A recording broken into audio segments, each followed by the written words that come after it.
we have got heart. Now we're playing the game of the song. For a learning how to make a virtue on a business. For a show on the ready for the show. So then get your virtue on me. Welcome to another episode of the Engaging Virtual Meetings Podcast. I'm John Chen. I'm your host. And if you're watching us on social media, make sure and subscribe, share, like, and comment. You could be the 1,000th person to subscribe to my YouTube channel. Go there, hit the bell, ring the bell, and do all the things. If you want all the episodes of the Engaging Virtual Meetings podcast, just go to engagingvirtualmeetings.online and subscribe there, and you can actually get a new episode every Wednesday of the week. And if you want to learn how to be more engaging in the world, come to the Engaging Retreat. Scan the QR code, take your phone out, turn on the camera, scan the QR code, and scan for a free ticket. Or come in person here in October in Seattle, October 20 through the 22nd. Now, this guy, well, we bumped into each other multiple times on the road. He was also at our good friend, was it Learnapalooza? I think I got it right. Our good friend Darren brought us together, and now we're here on a podcast. He's an AI transformational strategist. He's a keynote speaker and the founder of Imagination Applied. He helps organizations build the human capabilities needed to work creatively and effectively with the AI. He is a theater director of Shakespeare, and he has chickens. Let's welcome Josh Penzell. Hello. Thank you, John. Great to be here. Thanks for having me. Let's see. Wait, it's hold always on. Embarrassing hearing those. Wait, watch this. Ready? Go, chickens. Chickens. Oh my gosh. If you could only play the chicken song too, then we would really be. That can be done too. Ready? Oh, you know what's funny? It's like no, okay. I was just the Backstreet Boys right now, because the Backstreet Boys we're in Las Vegas. But if you're gonna play the chicken dance, then you'd probably have to do this.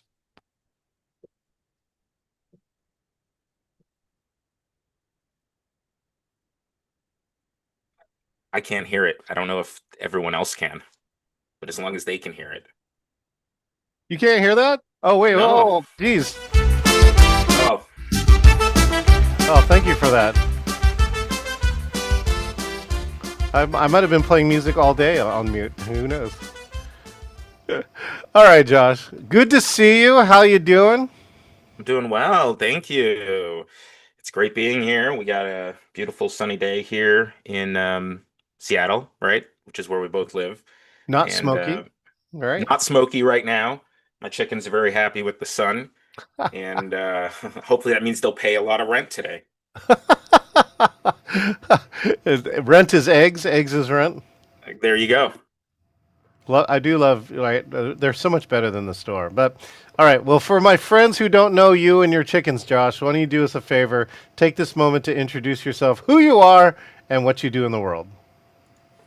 Yeah, I'm Josh Penzell. That's who I am. I'm now an AI and transformation strategist, specifically focused on creativity and innovation in this world of AI. For me, I like to think that our world is transitioning from one of process and product to one of performance. And that's what I help organizations unlock. And in doing so, experiment with and unlock all the benefits of generative AI. Oddly enough, I come from an MFA background, right? I was a theater director, as you mentioned, and then also got my MBA as well over the years and worked at Amazon Alexa and Zillow Rentals and ELB Learning and Skillsoft. And so somehow a prismatic career has emerged from a kid who just wanted to go to theater school. Did you ever think about that growing up, that you'd be like, maybe you wanted to be, Broadway or theater and you end up at Amazon? Not Amazon. I don't think that existed necessarily early on. No. I thought I would be directing or acting, living out my dreams. When you're young, you have no concept of, right, doing anything but. But now I still direct. I'll say it, but that's in the same world that we're in. right? I mean, when I give a keynote, I'm performing, but also the way I see it is that's a rehearsal room, and I'm directing the folks in that room so that they can perform on the day, All right, bring it back, engage it, you know. continue the metaphor more, right? Like, right? How is training like theater and vice versa? Well, that's what I was getting to is when you train or when we're creating, learning experiences, we are essentially directors. We're not the actors training them. We're not doing it and having them watch, right? Right. We are helping them in a rehearsal room, right? Which we would call our instructional design, our e-learning, or the facilitation room, so that when they go and perform for their audience, who is the client, and by the way, we call them performance reviews at our organizations, job roles. So I don't think, we're already borrowing from this performance thing. And what's always been difficult with that is people are difficult. It's difficult to do an ensemble, a team. I mean, that's what leadership's all about. I just happened to learn leadership in a theater world versus the business world first. And now what's interesting with generative AI is essentially now the machines are uh, just as variable as some of the humans. Say more. Variable. What do you mean by variable? Give an example. You put AI into a system. If we had an AI bot right now talking with us, and we had a conversation with it, and then tomorrow we had the same exact conversation with the same exact AI, the AI would give us different responses. So it's variable in the sense that since the industrial revolution, I mean Ford, the whole idea has been reduce the creativity of humans, Same. reduce error, reduce humanity in some ways, right, to a process, to something that you can repeat Mm-hmm. in a very fixed way. I think we can extend the metaphor to anything, but it's the same reason then you go and see someone in concert. There's something different between the live and the rehearsed. And when an actor is performing in front of you, they are an employee. When they lose their job, I mean, when a show closes on Broadway, they fill out unemployment forms. So their job, though, is to show up every day and do the same performance everyone else does. It's just theirs has to be a certain way and is fixed around more constraints. Mm. But if something's still going to happen, someone slips. I had a bad day. I didn't sleep well. I mean, all the same things that bring us into our work days are going into their days. And so now, if you think about that and you think about quote unquote consistency in the product, seeing a Broadway show, for instance, or seeing Lion King today on a tour versus 10 years ago on a tour, it's the same. They are going the same places, right? The product itself is the same. The actors, the musicians, they all might be completely different. Yep. But the production itself, which is copyrighted and goes around, right? It's essentially the same. And so that's similar in many ways to the workplace. In fact, it's a metaphor for it. The only difference is to what extent are you following a script? To what extent are you doing? But look at customer service, look at sales. They literally have scripts. So I think that's where the metaphor extends. And I guess I'll say we're moving from that world of film where all that stuff was done and fixed. And then you pop the movie in and the movie's plays. We're moving from that to a world of theater. You put generative AI into your product, it now has essentially an actor in your product. A new actor. Yeah. A new A actor. new actor, and every day that actor is going to bring something different. Even with the Uh, same prompt, you yeah. know? Oh, yeah. You asked it twice, and it'll give you sometimes two different answers because it can. Because So that's a very different process than what we're used to, mm, where X goes in, Y goes out, etc. So I don't know why this question came up while you're talking though, but what is this world missing? I don't know if it's missing it, but it's something we need to cultivate more of. Yeah. I would say is what I call what I'm calling artistic intelligence. And what I'll say when I what I mean by that is design thinking, the whole idea of empathizing with the audience, thinking about the end user, the client. That's been sort of what we've really been pushing towards the last, 15 years. This is this huge thing. Customer obsession. And one thing I think we've not lost, but we've pushed down in our organizations is the individual's creativity in the sense of here's what I think. The idea of Steve Jobs saying, I know everyone wants X, Y, and Z, Mm-hmm. but I'm going to give them what I think they need, what I think is right. And in theater as well, you don't listen, you have previews. So you're listening to how the audience responds, Yeah. but they're not giving you their feedback directly and saying, you need to change this, and this is exactly what I want. And in the end, it's still a director who's going to say yes or no.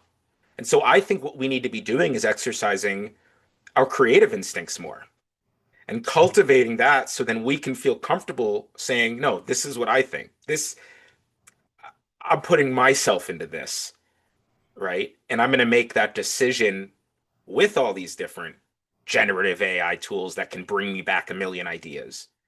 So what is your one is what's your origin of AI usage for you? I mean, we were all using AI forever ago, right? It's been around for a long time since, I guess, spam would have been my first interaction with AI in some sort of, a spam filter. But Oh. for generative AI, it just came out, and when it came out, it made sense to me. And the way it made sense to me in the sense of thinking about it differently. Uh, it wasn't what it could do that I had done before. It was what it enabled me to do and the different things that I could suddenly have it play. I remember one of my early exercises was basically making a focus group. So I gave Hmm. it information, it would create personas, it would put those personas into a focus group, it would have them talk amongst themselves, it would give me their individual feedback, this. And I did that, back GPT 3.5 or whatever, or the early one. And that was just an example. It made sense to me that this thing is going to give me different responses. So why am I using it to just write one thing? It, the idea is it has to give me many options, and then I use all those options and I choose amongst them. And now that's just sort of expanded over time. And that's what I do essentially is treat it like an actor, like an intern. I don't copy and paste and edit the stuff it gives me 90% of the time. I tell it what I need it to do. I give it the feedback. It recuts the video for me, or it rewrites the thing for me, or it redrafts the LinkedIn post for me. And then I have it post it or upload it or do whatever. And the reason I do that is then it will remember and it will learn. And that also means telling it, coaching it, and saying, hey, right, how are you going to make sure you don't forget all this tomorrow? And it starts to create its own solutions to those problems. I don't have to worry about the mechanics of it, which I think most people are trying to worry, right? Point click. Mm-hmm. Like I don't schedule tasks. I have it schedule its own tasks. I don't build skills. I have it build its own skills. So is it what you're saying right now? Are you recursively building stuff for yourself? Yeah, Or have you that's how I already? do it. Uh, Oh yeah, everything. I mean, the question is, if you were to hire someone, how would you have them help you? okay.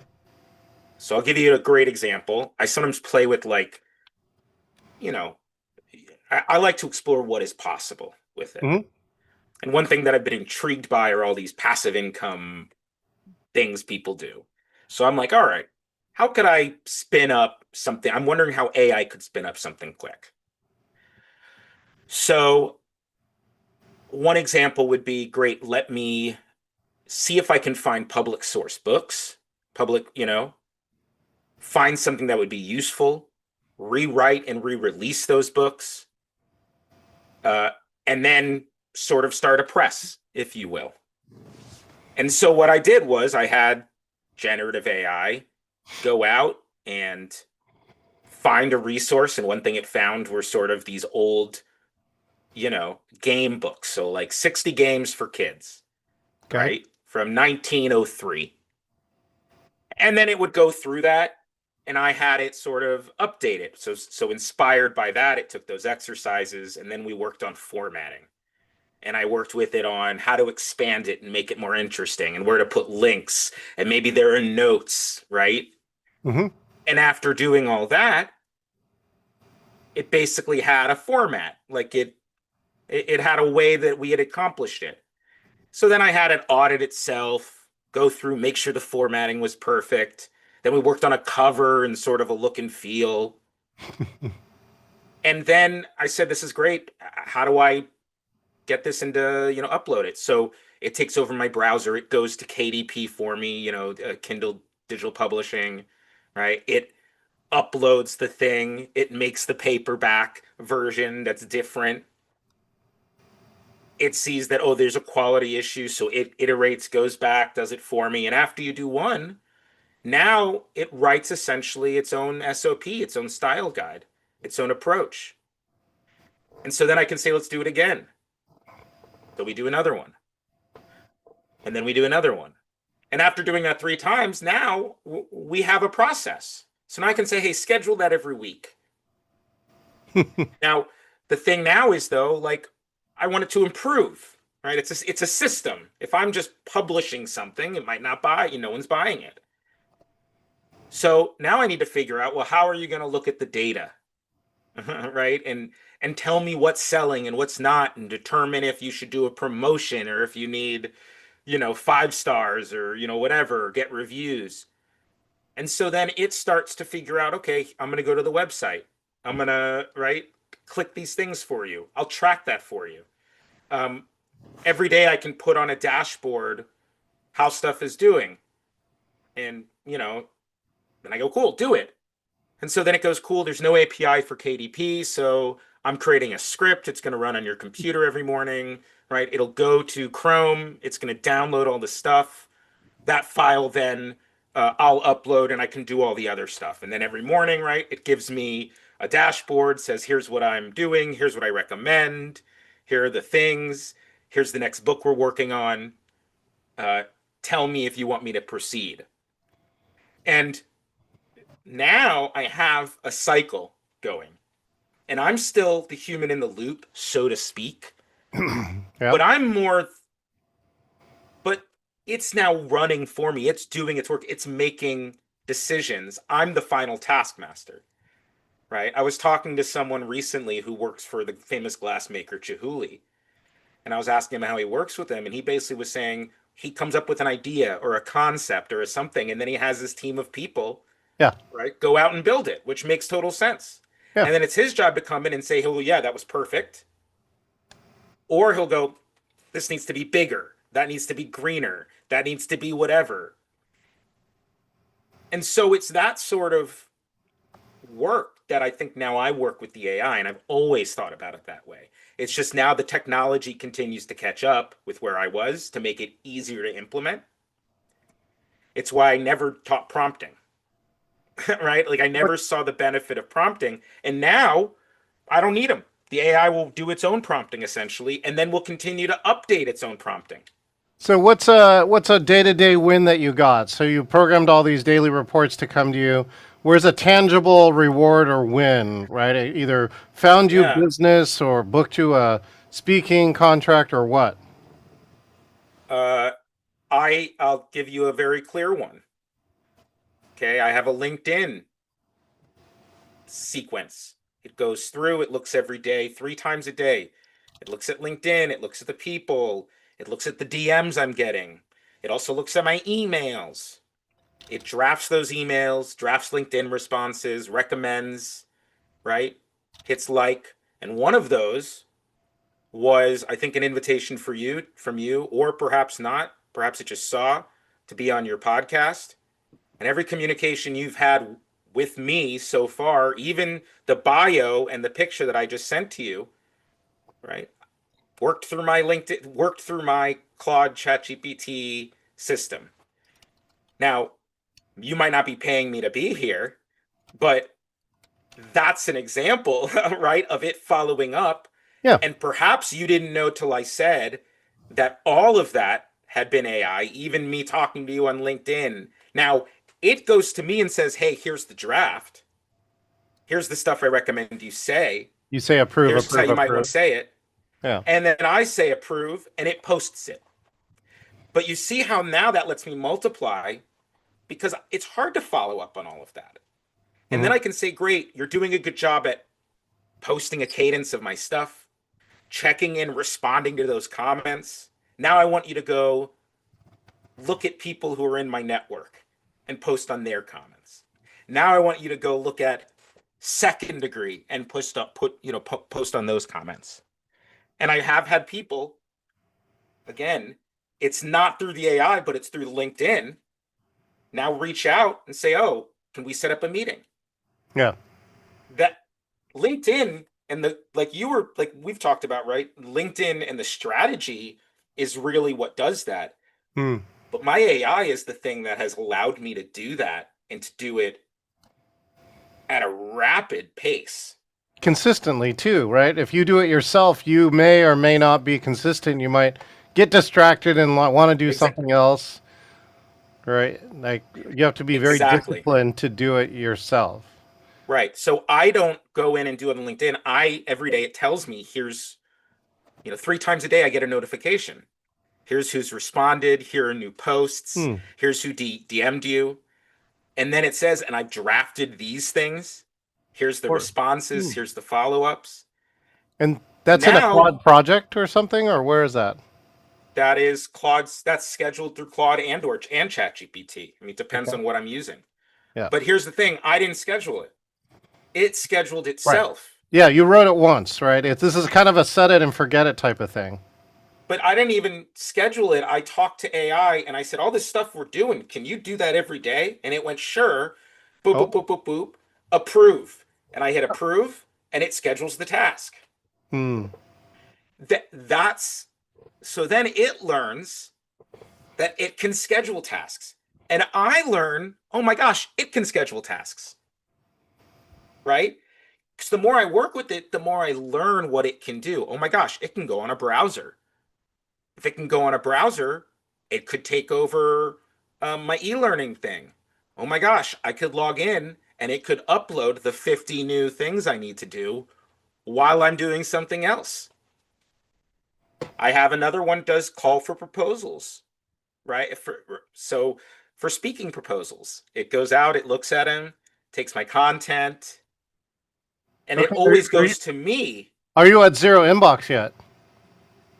working on it, working on it. That's the only problem is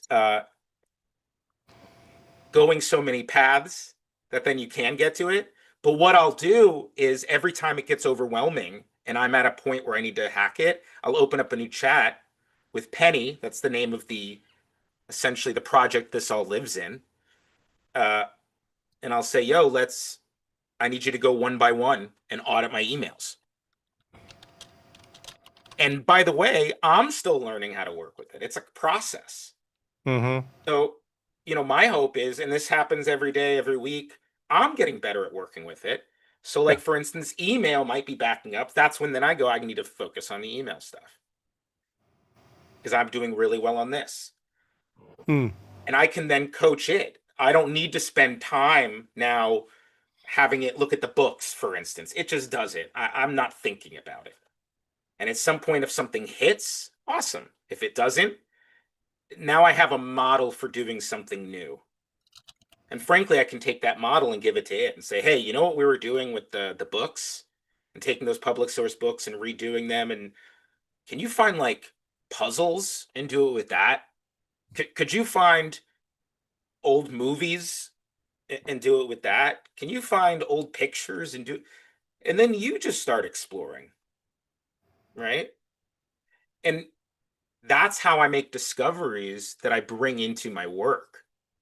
Because then I'm talking to someone like you who says, "Oh, and I'm doing this and yada," and I go, "Oh, that's really cool. Have you thought about?" And they go, "Whoa, I haven't." And none of the stuff is hard to conceive of once I say it. Mm-hmm. Like, "Oh yeah, I could do that." It's just like the pet rock, though. It took someone to first think of it. And that it's a sellable concept. People wanted it. That was it. I don't know what everyone, but I'm sure he had other things no one wanted up until then. There was probably a pet potato or something, right? That he couldn't get off the ground. I have no idea. All right, talk to me about like if I wanted to automate Outlook and I had to use. Let's say I'm one of those people. I have to use Copilot. What would you do? Right now, I would go to Copilot, my work version, and I would say, "Hey, help me automate, help me work with you in my email." Hmm. And it would say, "All right, what do you want to do?" And I would say, "I don't know. Tell me how you could help me. My goal really is like, whatever." And it would give me some ideas, Mm-hmm. right? Maybe it's a dashboard, maybe it's notifications, maybe it's Teams meetings, maybe it's Teams notifications, maybe it's text messages. I don't know. But I'm going to let it guide me because it knows sort of all these cool features it has. I don't. And I also know Microsoft has like power apps and scripts and all this stuff, and I'm not an expert, but it can do it. And so it might even say, "Oh yeah," and I would go, "Hey, is there any way you could like do this thing and that and that?" And it goes, "Well, that's not built in, but I can run a script.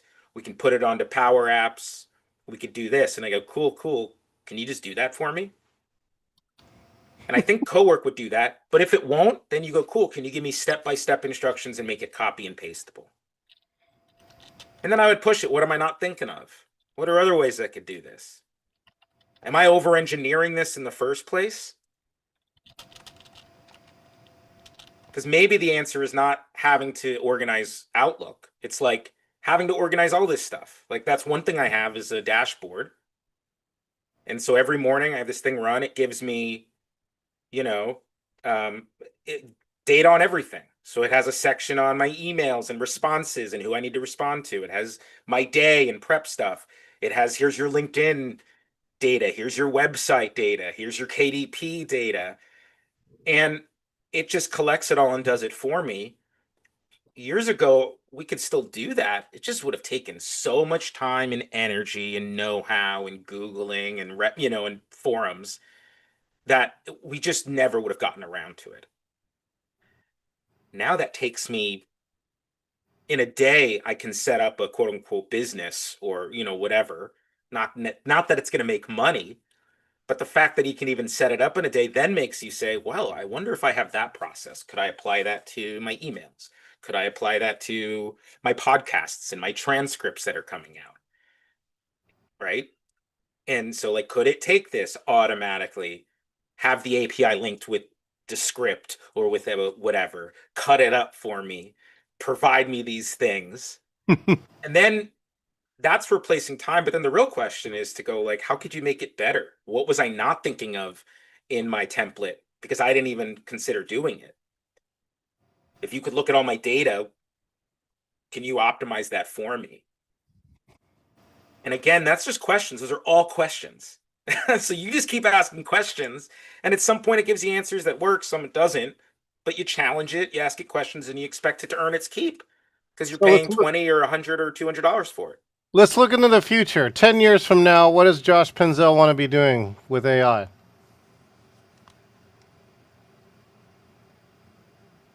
What do I want to be doing with AI? I think it's more what do I want to be doing in life? I'd love to be figuring out more of the creative stuff. How do we bring it to, you know, theater and stuff? I don't know. To be honest, 10 years from now, I couldn't even tell you what the world's going to be like. I know I'm thinking more about us all being creatives and theater people and engaging in artistry. Um, that's where I see us all going. Whether or not we get flying cars to go with it, I don't know. But that's, you know what? In 10 years, I'd love to see myself in a flying car. They promised us flying cars. We've had everything else, right? We now have like the robot vacuums. We've got Dick Tracy, things. We have things you can sit on, and they give you your, all of your whatever else from Star Trek. We don't have flying cars yet, and I want to see my flying car. Although it was very funny, there was a reel today where Amazon drone delivery dropped a package into somebody's pool. They're exploring that, right? I know Yeah, it. so now here's one. So you have not ever yet written a. Ladies and gentlemen, Oops, hold on. A Oh, you have not written an AI play yet. I mean, I have worked with AI to write AI plays. So I so actually have a let whole me. I'm going to playwright show for you Prism. I'm going to show you 60 seconds of something, Josh. Yeah, So show it. So 2 years ago, I got a challenge to create a video. So somebody rewrote all the lyrics to an AI parody, right? It was like a whole new world, and then I generated all the videos, and it took me 20 hours, right? Right. So I was generating all the video from still images from like professional speakers. This version only took me 2 hours and $29. So I wrote this song, and it was about a pet peeve of mine, which is when people say, "Oh, let's just wait a minute for everyone to log in," right? So here's the video. I'll show you again in a minute. Yeah. ladies and gentlemen, welcome to the meeting. We were scheduled to start at 9. It is now 9. Let's just wait a few minutes for everyone to log in. Wait! No! Let's punish the responsible people!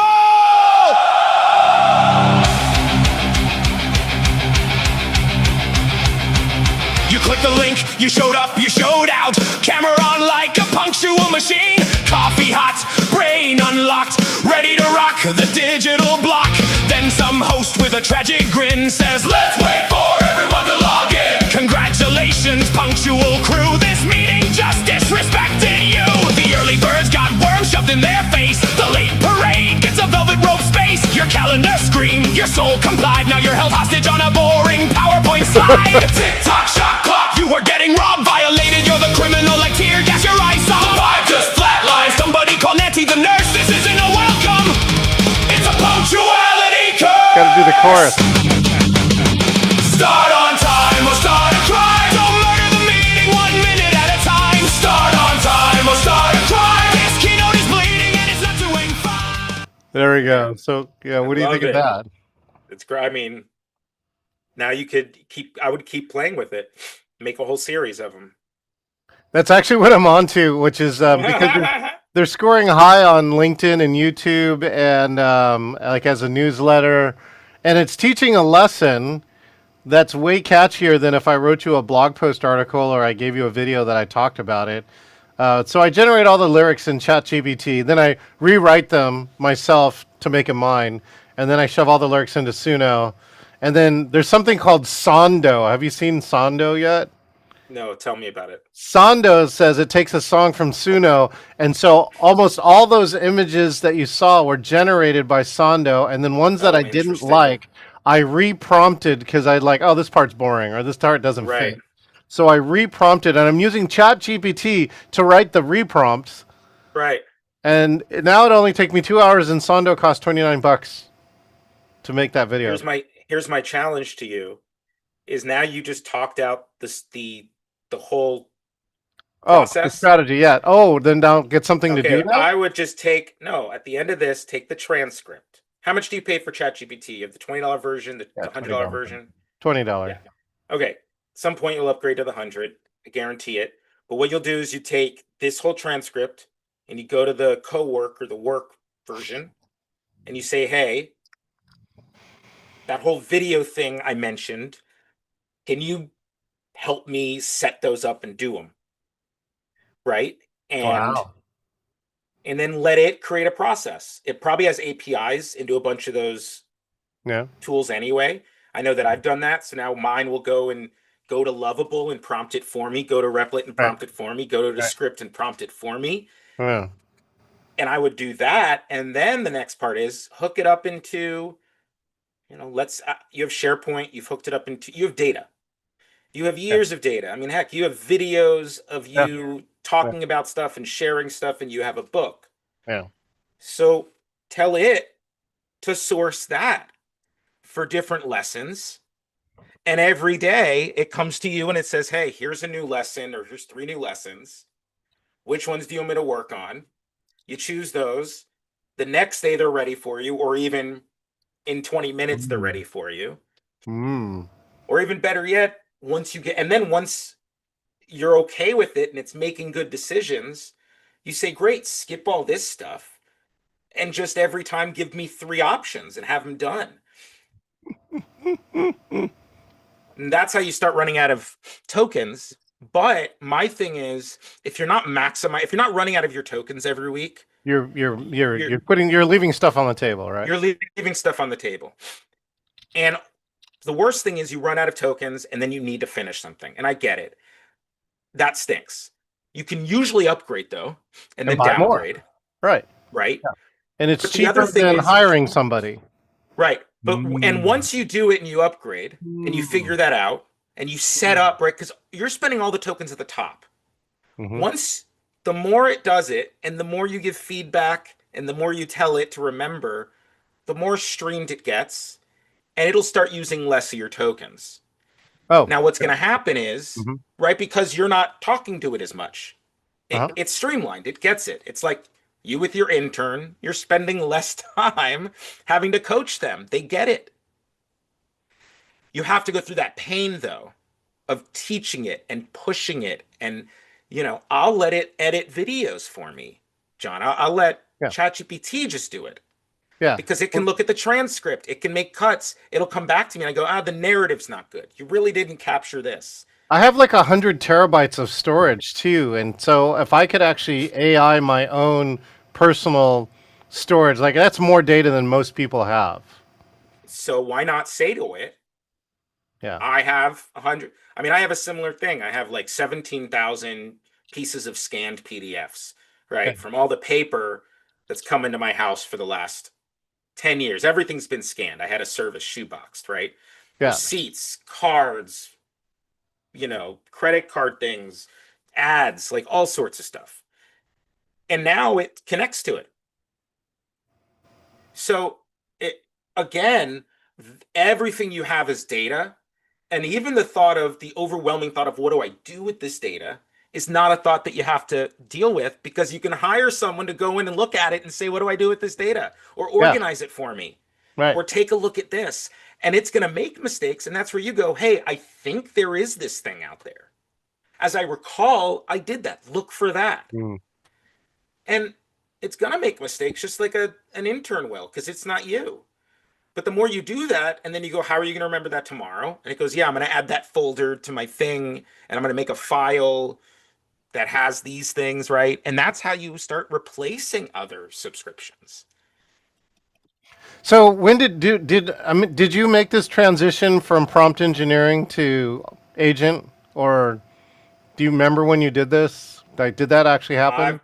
I've been saying, well, agent is a thing, right? Like the idea of it doing all of this consistently on its own, like co-work and being able to take the technologies had to get there. Yeah. The idea of not prompting, I've been saying for a while. I wrote in the January issue of ATD magazine this year, or TD magazine this year, right? Prompting is the problem.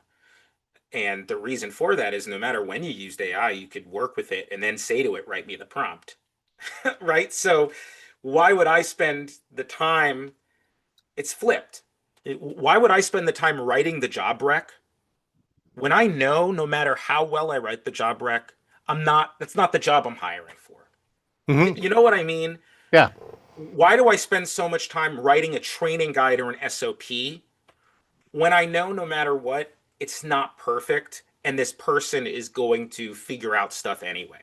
And that the way I explain it, because I'm using my language English, which is naturally subjective, just like any language. So it always made sense to me that if I try writing a large prompt for it, that makes sense to me, right? But all we were trying to do is break the prompt into ways that could help it think through it. But for me, that work, that cognitive load of writing the correct prompt never made sense, given that I could just talk back and forth with it conversationally. Until And you then get if I what you really want. wanted, say to it, hey, if I wanted to do this again, write me the prompt. All right. Well, we've come to this part of the interview, Josh. Yes. Moving into speed interview. So while we've been chatting, I've been writing questions, and now I'm going to Okay. ask them to you, and you're going to try and attempt to answer them as fast as possible. And I'm going to play some ridiculous noise. Okay. Okay, Good. cool. Teaching pet peeve. Mine or someone else's? Your pet peeve. You mean teaching that I do or someone else? A peeve you have about other people's teachings. Okay. PowerPoints. Say more. I All don't of like it? PowerPoints. Okay. Instead, you like Flip charts, white, whiteboards, interactive stuff. interactive stuff, vibe code your own PowerPoint now, or don't use them. Just don't use anything and talk. There you Interesting. Okay. Best training or trainer you'd like to give a shout out to? go. Betty Danowitz. Oh. Wow. Okay. What do you love most about Betty Danowitz? There's so much to love. I know. She's so supportive of everyone else and is amazing herself. Hmm. Okay. A training organization you'd like to give a shout out to?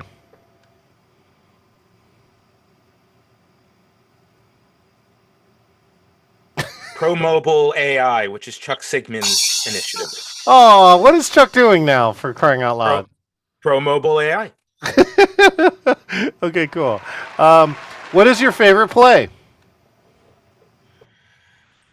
I don't think I have a favorite, but I'll say the one I am reading or I keep going back to is the musical Sunday in the Park with George. Oh. Funniest prompt you've ever used or not used?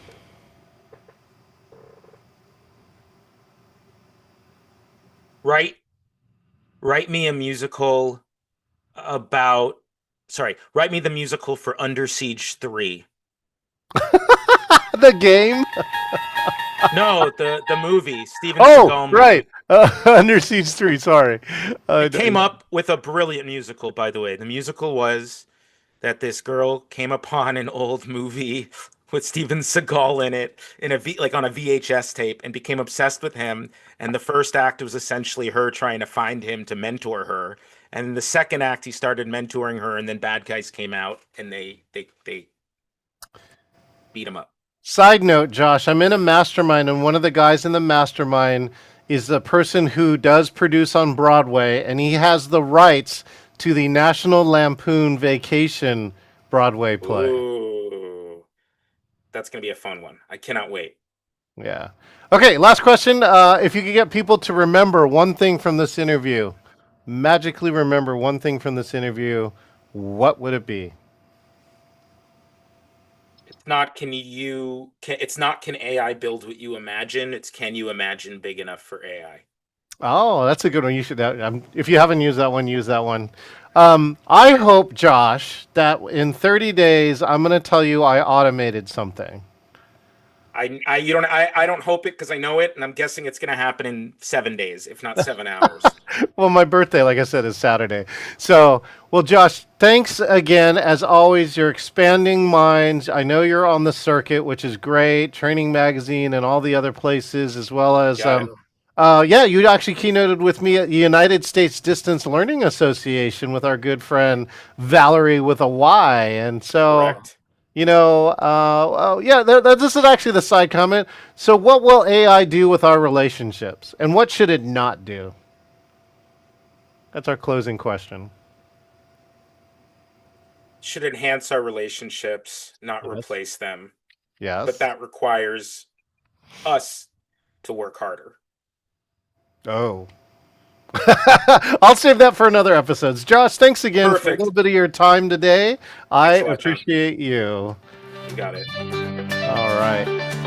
We've been visiting with Josh Penzell, and he's trying to ask you, what could you imagine to do with AI, and what are you not imagining now? And if you're just prompting, you're starting to fall behind already. Again, this agentic thing is around there. I just spent 2 days too with Hall of Famer Ford Sakes, and that was his number one thing. I also improved my custom instructions, so hopefully Josh will be proud of that. This is a technology that is changing rapidly, and you got to figure out a way to maximize it for you and do what you want it to do. So with that, hey, if you're here listening to this podcast, make sure and subscribe, share, like, and comment. Thank you for being here, and make sure and see if you can become the 1,000th person to subscribe to my YouTube channel. You want all the episodes, go to engagingvirtualmeeting.online and subscribe on one of your 15 beautiful favorite podcast platforms. Apple Podcast, still the number one place to get this podcast. Take out your camera, scan this QR code, and if you want to be more engaging in the world, get a free ticket, for crying out loud, to come to 3 days of some of the best engaging speakers in the world, the Engaging Retreat, October 20 through 22nd, here in Seattle, and virtually anywhere you can click a link. And last but not least, if you want to be like Josh, well, you're going to need a mind meld, and you got to go to engagingvirtualmeetings.com/meet, select your interview, and you could be the next guest here on the Engaging Virtual Meetings podcast. I will see you next time. Don't